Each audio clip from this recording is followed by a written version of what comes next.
이 프로그램은 시청자 여러분의 방송교화 후원금으로 제작됩니다. 여러분의 소중한 후원이 교화 대불공을 이룹니다.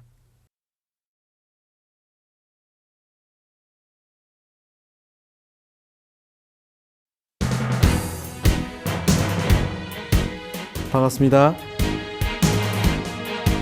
우리 마음속의 작은 이야기와 원불교 교화 현장의 다양한 울림을 전해드리는 원불교 종합소식 매거진원, 저는 김동주입니다. 안녕하세요. 한지원입니다. 6.25 사변, 한국전쟁 등 시대에 따라 명칭은 달라지지만 우리 민족의 상처는 여전히 계속되고 있습니다. 아직 치유되지 않은 한국전쟁의 아픔을 달래고 희생된 영령들을 위해 원불교 각 교당에서는 6.25 희생영령 합동위령제를 준비했습니다. 호국 영령들의 귀한 희생이 헛되지 않도록 우리 모두가 역사적인 교훈을 깊이 새기고 지금 이 순간에도 전쟁으로 고통받고 있는 세계인들을 생각하며 평화를 위해 노력하는 우리들이 되었으면 좋겠습니다. 추모와 보훈의 마음으로 함께하는 6월의 마지막 주 매거진 원, 지금부터 시작하겠습니다.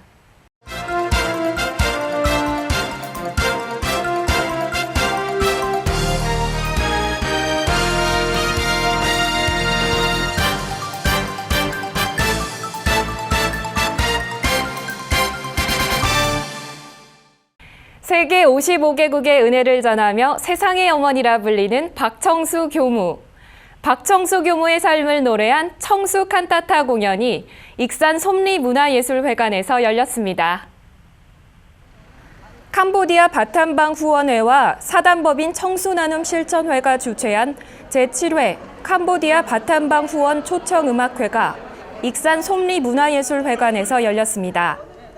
청수 칸타타의 일부는 서울대 김문환 명예교수가 박청수 교무의 자전적 기록들을 접하면서 그의 삶을 시로 표현한 것으로 이원파 교도가 작곡했고 서신교당 원울림 합창단이 공연했습니다.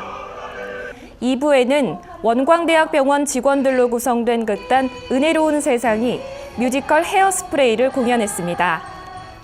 이날 박청수 교무는 이렇게 칸타타 무대를 만들어준 모든 분들에게 감사를 전한다고 말하고 법계에서 김문환 교수를 선택해 원불교에서 삼동윤리를 실천하는 것을 드러내도록 인도해 준 것 같다고 소감을 밝혔습니다.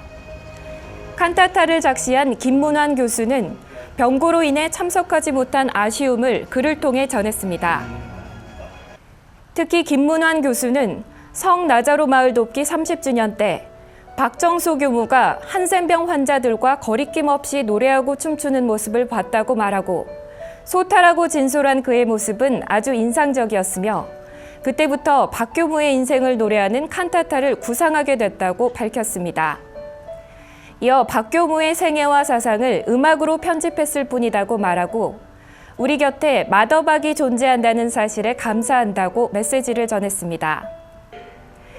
김문환 교수가 작시한 칸타타는 서시를 시작으로 어머니, 불우한 소녀, 출가, 육타원 스승, 고통받는 사람들, 떨쳐 나서리라, 도반들, 타라축제, 종시 등 총 10편으로 구성되어 있습니다. 지휘를 맡은 원광정보예술고등학교 설성엽 교도는 칸타타라는 장르가 결코 쉬운 것은 아니지만 용기를 내 도전하게 됐다고 소감을 전했습니다. 이날 공연은 전 좌석이 매진되었고 이웃 종교인과 외부 인사들도 참석해 축하했습니다. 박청수 교무의 칸타타 서울 공연은 10월 18일 충무아트홀에서 열릴 예정입니다. 원불교 본공회가 사무국을 맡고 있는 종교계 노숙인 지원 민관협력 네트워크가 영성에 기반한 노숙인 알코올 중독 치료라는 주제로 포럼을 개최했습니다. 정동 프란치스코 교육회관에서 개최된 포럼은 원불교 본공회 강명원 교무가 사회를 맡아 진행했으며 4대 종단의 노숙인 관련 법인과 시설 관계자 30명이 참여했습니다. 첫 발제를 맡은 구세군 대학원대학교 김종선 교수는 알코올 중독이 뇌의 손상을 가져오는 질병이기 때문에 알코올 중독자는 자신의 의지만으로는 술을 끊을 수 없는 무력한 상태가 된다고 강조하고 알코올 중독자가 중독에서 벗어나기 위해서는 각 종교의 절대자에 의지하는 신앙이 요구된다고 말하며 영성에 기반한 알코올 중독 치료의 필요성을 설명했습니다. 가톨릭 신자로서 불교 명상을 공부하고 명상을 알코올 중독 치료 기법으로 활용하고 있는 원광디지털대학교 윤혜진 교수는 두 번째 발제에서 중독자들에게는 알코올에 대한 감각적인 욕구가 강하기 때문에 하나의 행위와 대상의 주의를 기울이는 불교의 집중 명상이 효과적이라고 주장했습니다.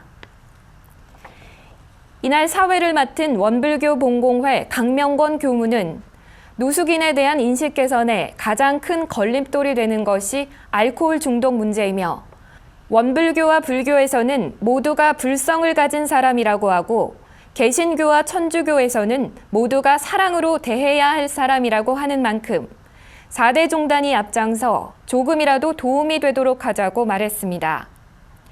종교계 노숙인 지원 민관협력 네트워크는 보건복지부, 지자체 공무원과 미국의 알코올 치료센터를 돌아보는 연수를 계획하고 있으며 노숙인들의 알코올 중독 치료에 대한 대안을 모색할 예정입니다. 전북대학교 원불교 학생회 전원회의 동문들이 10개 언어로 정역된 교전과 소장 자료를 비롯한 원불교 도서 500여 권을 전북대학교 중앙도서관에 기증했습니다. 전북대학교 중앙도서관 회의실에서 진행된 원불교 도서 기증식에는 국제부 이군도 교무와 전북대학교 법학전문대학원 유진식 교수, 이서전 원무를 비롯한 전원의 선후배들과 전북대학교 이상귀 중앙도서관장이 참석했습니다. 이상귀 중앙도서관장은 전원회에서 도서를 기증하니 그 가치가 더욱 크다고 말하며 중앙도서관에 원불교 도서 코너가 있는 것은 큰 의미가 있다고 감사 인사를 전했습니다. 전원회 동문인 이군도 교무는 선배들과 후배들을 이어주는 매개체가 책이 되었다는 점도 의미가 있다고 말하고 젊은이들이 자신이나 사회에 대한 고민을 진리로 풀어나갈 수 있는 원불교 도서들이 널리 알려지길 바란다고 전했습니다. 유진식 교수는 혁명적인 원불교 이야기에 생각 있는 학생들이 관심을 가지면 큰 영향을 받을 것이라고 말하며 원불교 도서를 필요한 학생들이 읽을 수 있는 계기가 마련돼 감사하다고 마음을 전했습니다. 전주교당과 전원회를 담당하고 있는 이은주 교무는 기증된 도서 중에 영산선악대 예비교무들이 공부했던 자료도 포함되어 있다고 말하고 선 후배들이 십시일반 이소성대 정신으로 모은 책들이며 선배들이 소셜 네트워크를 통해 모은 책들이라서 후배들에게 큰 보감이 되는 책들이라고 원불교 도서를 소개했습니다. 전원회 조형진 회장은 동아리에서도 힘을 보탤 수 있어 뿌듯하다고 말하고 선배들이 있어 늘 든든한 마음이라고 소감을 전했습니다. 부산 울산교구와 광주 전남교구의 대학생들과 청년들이 소통과 단합을 위해 각자의 지역에서 야구 경기를 관람했습니다. 부산 사직 야구장에서 열린 청년 티파티 롯데자이언츠와 함께는 부산 울산교구 청년들의 화합과 우정을 나누는 자리였습니다. 교구 내 금정, 광안, 부산, 동래를 비롯한 14개 교당의 청년 70여 명이 참가해 롯데자이언츠와 SK 와이번스의 경기를 관람하며 유쾌한 시간을 보냈습니다. 야구 관람에 앞서 청년들은 부산지구와 동래지구로 팀을 나눠 침이 마르도록 칭찬하기, 이구동성 등의 게임을 즐기며 친교 시간을 가졌습니다. 김인서 담당 교무는 야구에 대한 열정과 관심이 많은 부산에서 교당 청년들과 친구들의 화합을 위해 함께 경기를 관람하는 시간을 기획했다고 말하고 후반기에는 청년들의 내면을 성장시키기 위한 프로그램을 계획하고 있다고 전했습니다. 특히 광안교당 김영인 청년교도는 평소에도 야구 관람을 자주 했는데 교당 청년들과 함께 야구장을 찾게 되니 더 즐겁고 서로 화합하는 계기가 됐다고 말하며 교당에 자주 참석하지 않은 청년까지 초대할 수 있는 자리를 만들어준 티파티 모임이 계속됐으면 한다고 소감을 밝혔습니다. 한편 광주 전남교구에서도 청년들의 단합을 도모하는 비슷한 행사가 있었습니다. 광주 챔피언스 필드에서 진행된 광주 전남교구 청년단합대회에서는 북광주 원광 어린이집, 금호복지관, 금호어린이집, 광주교당, 중흥교당의 청년 30여 명이 참여해 야구를 관람하며 소통의 시간을 가졌습니다. 행사에 참여한 청년교도는 일상의 스트레스를 풀 수 있었다고 밝히고 청년들이 많이 참석할 수 있는 단합대회가 주기적으로 개최되길 바란다고 희망했습니다.